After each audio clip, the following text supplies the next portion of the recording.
Chair now recognizes the gentleman from California, Mr. McClintock, for 5 minutes.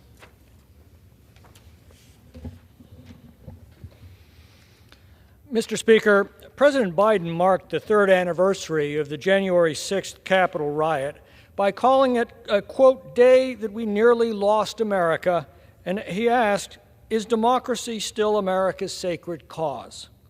Well, that is an important question, and what happened on January 6th was a national disgrace. A riotous mob disrupted the Congress and its constitutional responsibility to observe the counting of the votes of the Electoral College. But to conclude that we nearly lost America to a lunatic wearing buffalo horns that day is hysterical hyperbole, to say the least. True insurrections are made of sterner stuff. When the last of these yahoos was kicked out of this building a few hours later, Congress calmly completed the electoral count and affirmed Joe Biden's election. Nevertheless, Mr. Biden is correct to raise concerns about the growing threats to our democracy. And he's right that democracy depends on the loser of an election accepting its outcome as the legitimate will of the majority. Many Democrats refused to do that in 2016, and many Republicans in 2020. But why do so many voters no longer trust the integrity of our elections? Could it be that so many of the safeguards that assure a fair election and an accurate count have been stripped away? For hundreds of years, we all looked our neighbors in the eye as they handed us our ballot. We all cast our votes in a curtain booth where no one could influence us, and we all watched our ballot placed in a locked container. At 8 p.m., we knew exactly how many votes had been cast, and a few hours later, we knew the outcome of all the elections. We all had our say during the campaign, and we waited until the debate was over to make our decision on election day.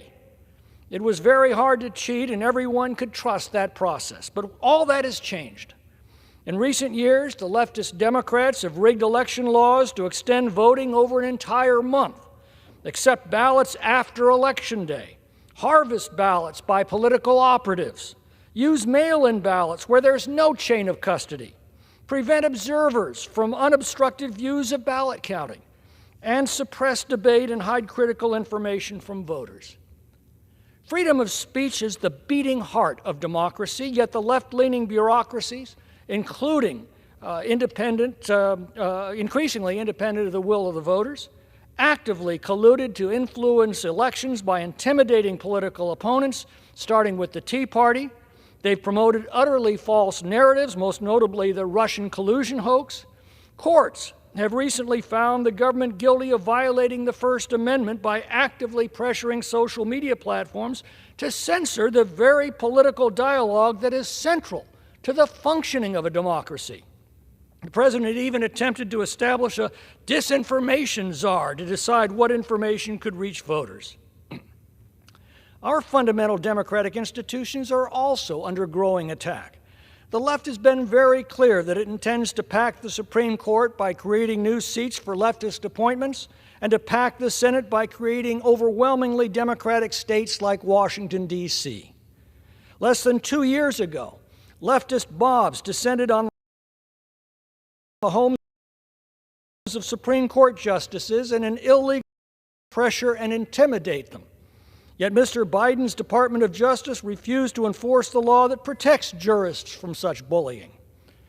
The president has opened our borders and produced an illegal mass migration unprecedented in our history, while his party has pushed to permit foreign nationals to vote in our elections, making a mockery of Americans' right to self-determination. How does Mr. Biden explain the unprecedented acts of his agents seeking to ban from the ballot candidates who directly challenge his candidacy? And it's not just the brazen and unconstitutional attempt to keep his leading Republican challenger from the ballot. The agents of his party have been aggressively working to ban Democratic primary challengers as well, from seizing from Democratic voters in Iowa the right to have any meaningful say in next week's election for fear they would not vote for him in sufficient numbers. Mr. Speaker, our democracy is indeed under attack from the lunatic fringe on both extremes. But when we ask which presents a clear and present danger to our democracy, I would respectfully but earnestly suggest the President remove the log from his own eye before he criticizes the speck in his neighbor's. I yield back.